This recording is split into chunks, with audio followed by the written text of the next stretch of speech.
Hello and welcome to VO's Journey. My name is Anthony Pica, and this show is all about helping the new and upcoming voiceover artists grow their business, sidestep all the crazy things that I seem to step on.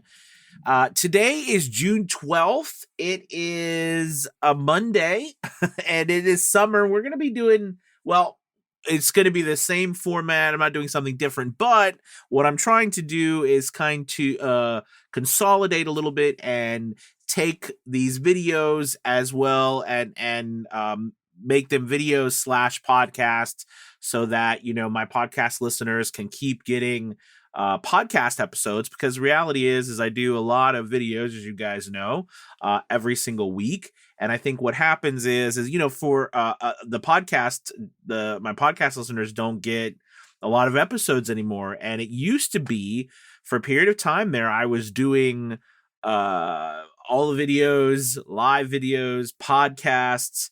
And, it's hard to keep up with that. I have to be honest with you. It is very difficult to do all, continuing to do the videos, continuing to do all other parts of social media, plus podcast and talking about different things.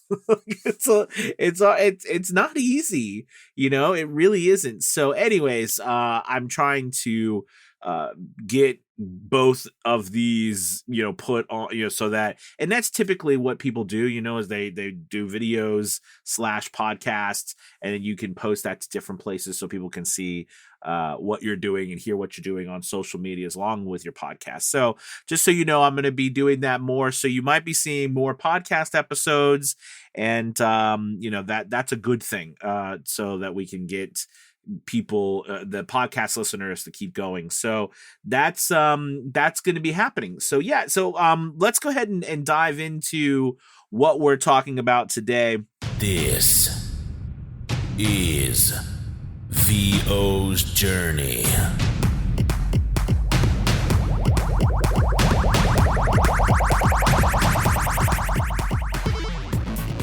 With your host, the incomparable Anthony Pica.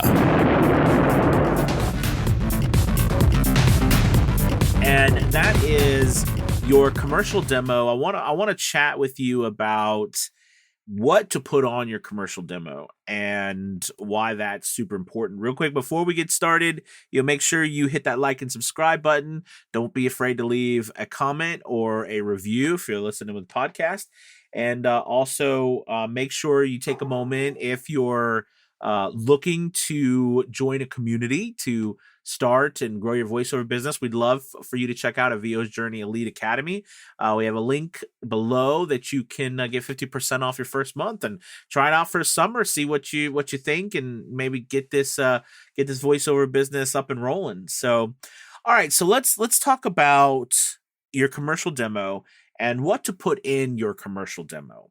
I find that we have to produce a lot of work to sow those seeds for business, right? So we've got to make a lot of our own demo samples, 1 spot, 6 spot, 4, 5 spot demos, right? We've got to make demos and demo reels.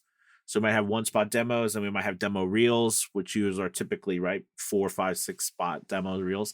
So I want to chat with you what to put on them so that you have a basis for kind of like, this is what I need to put on a demo, or these are the demo spots I can put out. Now, these that I'm going to talk to you about are just recommendations. They're just something that I like to use.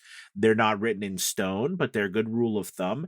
And we're going to talk then about, when you put them on there, what exactly you're going to, or how you're going to work the scripts and what to think about. Okay, so first off, let's talk about the things to put on there, right? So I typically like 4 to 6 spots on your demo. And those spots can be anywhere from like 8 seconds to 15 seconds, 20 seconds, depending on the different variations of the actual read that you do.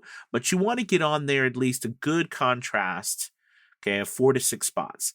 So that's the first part. The second part is like just what I mentioned, contrasting. They need to contrast. Sorry if you hear my dog barking and stuff. So remember, my kids are home. I had to take on a side note, I had to take my son to football this morning because he's got now football conditioning, and then my daughter's home with the dogs, and then my wife is still working because my wife's a teacher as well. She actually works in another school district, so she has 2 or 3 more days this week, and then she'll be home. But so my daughter's out there with the dog running around. Sorry, I didn't grab some coffee. So, anyways, the point is that contrasting, for getting back to the demos, contrasting spots are vital.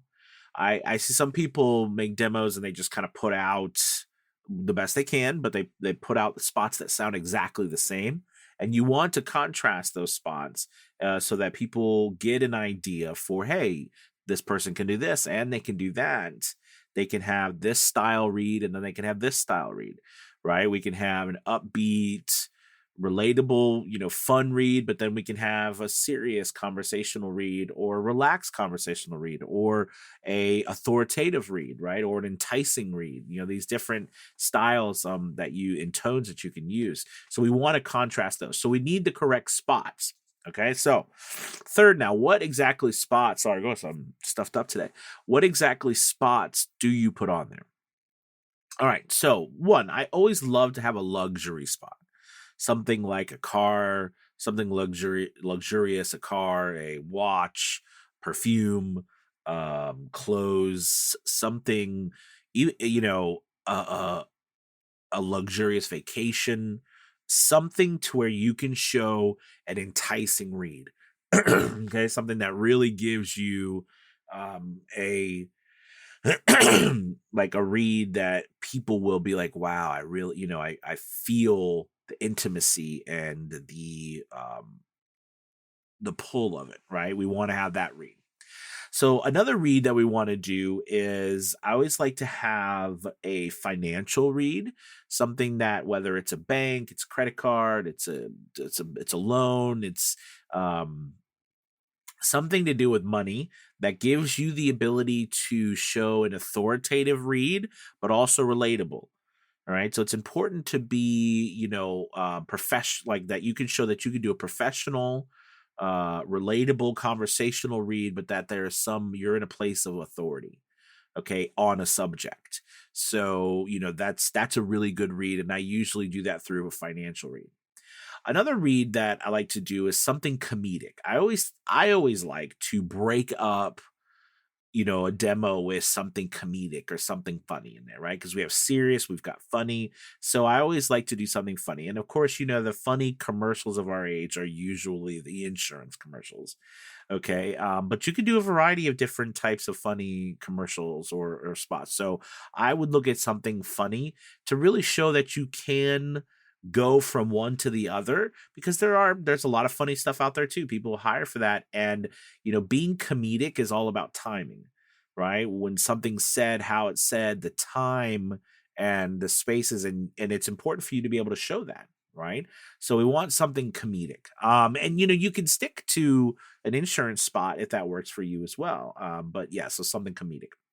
Another spot I like to do is, I always like to have a quick food spot or item spot, or kind of slash radio style spot, something that's going to be quick, like a product tag. Do you know what I mean? I usually like to have that, because the reality is we get hired a lot to do product tags and things like that, and it's nice to be able to hear your voice, of you just telling me about this product in an exciting, conversational way. But it's a product tag. I always like to put those in my commercial demos. All right, so that's one. I also like to do a family product, right, where it's a little bit more of like from a situational type of product delivery. You know what I mean? So meaning like the mom, dad, the kids, kind of, being a parent's tough. I always like to have those in there, because then it shows also some versatility and allows you to sound very relatable, right? Like people can identify with what you're going through. So I usually like to do products, right? You have products like soaps and foods and cleaning materials and um, even cars can, I mean, depending on what it is, but something that's like family related and family product related. Okay, I really, really do like that type of spot as well. So those are some really great spots that you can use. I'm trying to think of one more. Um,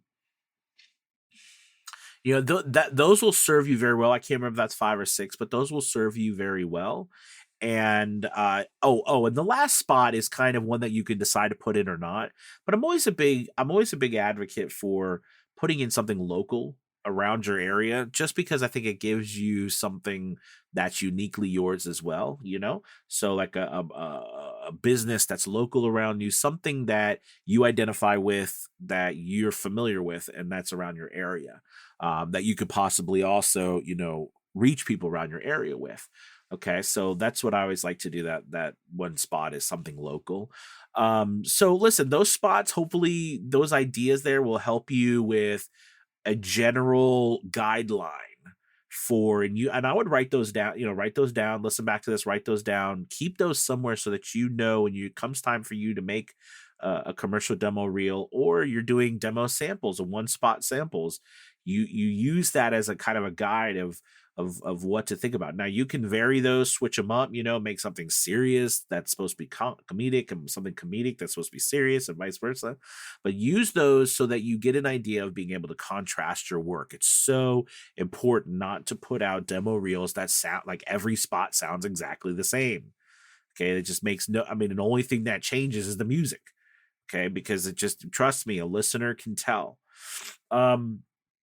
All right, now I want to talk about the other part of your demo, and that is, well, two more parts. The other part I just mentioned kind of briefly, and that is the production part of it, right? The music, the background music. I get asked this question a lot about whether or not you should be putting background music to your demo.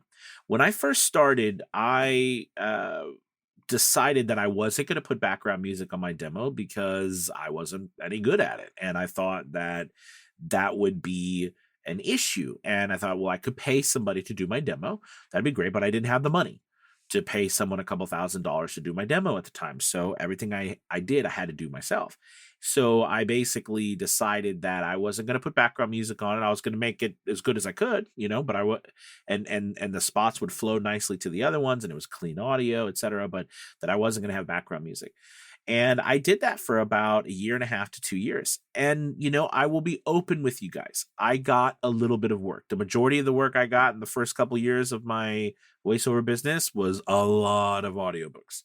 I did a lot, and I've talked about this. I did a lot of audiobooks, and I did scary voices because you know me. I love scary voices, scary laughs, that kind of thing. I've always been talented with that. I don't, because I'm just a goofball, I guess. So, anyways, so I did a lot of that, and not a lot of commercial work. But then as I got better and I grew, and my engineering got better, and my mixing got better, I started adding music to my demos and really exploring the demo process. A lot of it came with me exploring building demos for my character stuff, right? Because you build a character demo, there's so much fun, they're a lot of work, but you build a story with the character. So anyways, you don't need background music to start. Okay, you don't. But also be aware that you're not going to get as much work as if your demo was seemingly more professional sounding, produced. It's not produced to be more professional sounding. Does that make sense? So you'll still be fine, but just be aware that it is what it is. I don't want you to have any delusions that there's not going to be a little bit or a decent amount of change when you do add music, because there will be. Okay. And I always think of music and production as the icing on the cake. And I know I've said that before too, but your cake is your acting, the music background, the production part of your demo is the icing. The cake is the most important part. The cake is nasty, right? Then no one's gonna really want the cake at all. But if you've got cake and then you've got icing, You never go around seeing just a cake without icing. Okay. And very rare, very rarely do you see it. And you can see how well an icing can make a cake stand out. So I think that's the same thing with your demo. So just be aware of that. But that doesn't mean, again, you shouldn't do it. It just means that you want to work towards it. Okay. All right. The last part of this I want to chat with you about is the actual feeling that your demo is bringing to a potential client. What do I mean by that? Well, we've talked about the nuts and bolts of picking the different genre or the different categories that you're going to put in your demo.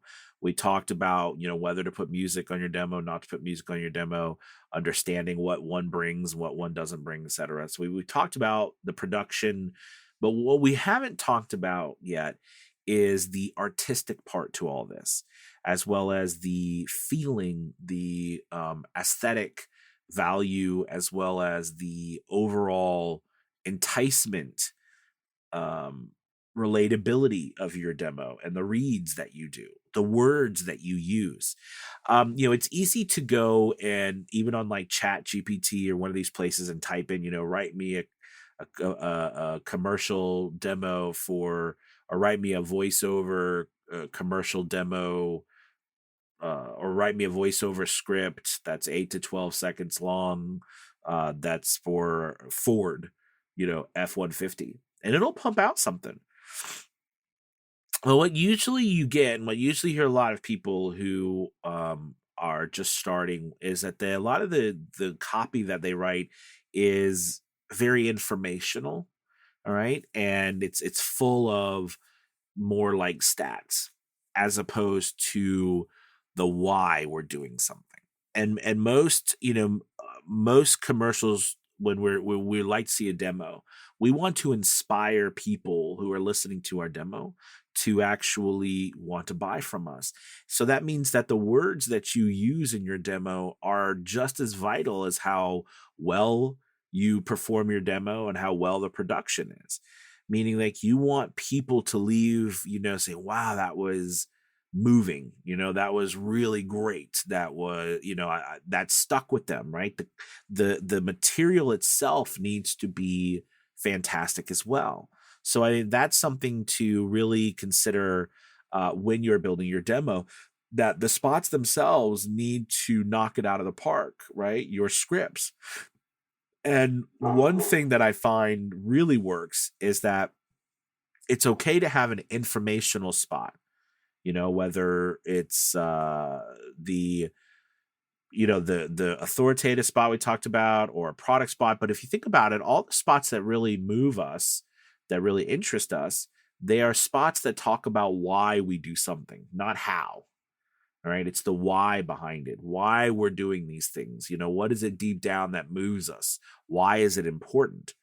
Okay. So the reason why that is important, all right, is because you've got to stand out in the ocean of voice actors, and your demo has to stand out. And what's on your demo, not just how well you act, how well the production is, but it's also the artistic nature and the value of what you've created. Does it move people when they listen to your work? Does it move them? And the words that you say matter, which means you really should spend good time on the script that you're writing. It's interesting, when I created a demo, a commercial, one of my commercial demos that I use now, I've changed up my commercial demo many times, but I use one spot that I've had for years now, and I keep it because it's like this evergreen spot.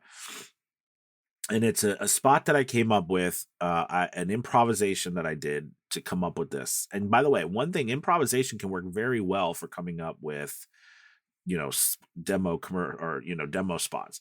But anyways, I've told a story, but I was trying to come up with some demo stuff. And I imagined that I was coming out on my front porch over this massive, green landscape with rolling hills. on a front porch early in the morning, mist rising and stuff, and green rolling hills, and I had a cup of coffee, stepping out, it's a screen door opening, I'm stepping, looking over this on top of a hill and seeing like a Ford truck driving one of those old Ford trucks driving over the hills as it goes away. And I came out of this, this improvisation, mornings aren't for everyone. Coffee's on, a brisk sunrise and a cool morning, black top and green as far as the eye can see. Like, I was in my head, I was closed my eyes and I said it, you know what I mean? And, and I said, as far as I can see, so, and I don't remember exactly what it was as far as I can see. And Ford, it was where it's where we belong, Ford, where you belong, something like that. But anyways, the point is like, it's actually a very, it's, I don't, it was a good, I just came out, it was a good script, but I mean, it's moving. And the way I say it too, like it shares imagery, it shares a why, it shares an emotion, a feeling. Okay. That really helps to, inspire people to want to work with you. Now, every spot, I think it's good. Remember, contrasting not just your emotional deliveries, but also how heavy-handed your words are, right? Needs to be looked at as well. We want something emotional that's going to move you, right? And then we want something too that's going to be a break. Like, that's why I like the comedic breakup in the middle, because things can be heavy. We want to take people on a journey. Don't overlook the importance of every part of the demo. All right. We focus so much of our efforts on the acting. It's vital. So much efforts on the production part, the background music, the mixing, the editing, the EQ, mastering, so important. But just as important as all that are the words that you use, the spots that you write. Okay. How much do they move people? How much do they inspire? So, it really, and I think when you pay for a demo too, when you work with a professional demo creator, you're paying, now a lot of them nowadays, sadly, make you write your own demo script. And I've actually moved to that myself. And the reason is because it is a long, drawn out challenge. And I found that a lot of people nowadays I've learned the more demos I work with people is they like their own spots, and then they like to come back and change what you've written. And that's fine. That's totally fine. But I find that it's more easier than to have the voice actor write them for themselves, because, they have an idea of what they want. But I do think this, when you go to write your own demo and you work with somebody, make sure you write the words for you. Don't write them to sound like somebody else. The most powerful thing about your demo is that you can write it for yourself. Do you know what I'm saying? Meaning, like, you can write it how you would speak. That's why I say write the words down and then speak it a couple times. Let it flow, because we all have our own speech patterns. And now you're not necessarily going to get that when you get a job. But the thing is like, you can sound so much more natural, so much more in control. By using your own speech patterns in your demo, you control it, right? So that's why I think it's a really good idea to do it that way as well.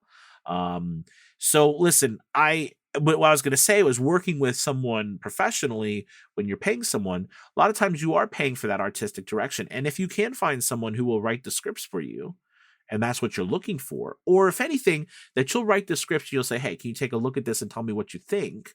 That's a good idea. Right? Because you're also paying for that artistic nature as well, all right, that they bring to the table, and they can say, hey, I like, this demo makes me feel this way. It flows this way. It really is going to, draw in a listener. Okay. So they'll listen from beginning to end, because most people only listen to 1 to 3 seconds of the demo. Now, you're always going to have people who are just looking for XYZ. That's fine. But, you can tell when someone's put effort into every aspect of their demo. And remember, when you're just starting out, this is pretty daunting. Okay, this is pretty daunting. So that's why it is important for you to, like, you watch this episode, or you're listening to this. I also have a DIY video, right, on how to make demos. Join a community, learn everything that you can. okay, to build this. This is a long process. Like getting better at doing all this, it takes time. It takes effort. It takes you to do a lot of these demos to get better at them. The first couple ones you do are probably not going to be that good, but you got to do them in order to get past it, right? You can't not do them and hope you just fast forward to good. Doesn't work that way. But anyways, listen, I hope that this episode has been helpful. Thank you guys for watching, listening. If you're on the podcast, really appreciate it. And thank you for understanding this new format. I really do appreciate it. We might go from like maybe, like three of these a week. Do you know what I mean? To where we're doing like 3 videos a week and 3 podcast episodes a week, so that they could be a little bit longer, but, we'll still have the short form as well. But anyways, thank you guys again so much. Make sure you check out that link below for VO's Journey Elite Academy. We'd love to have you there.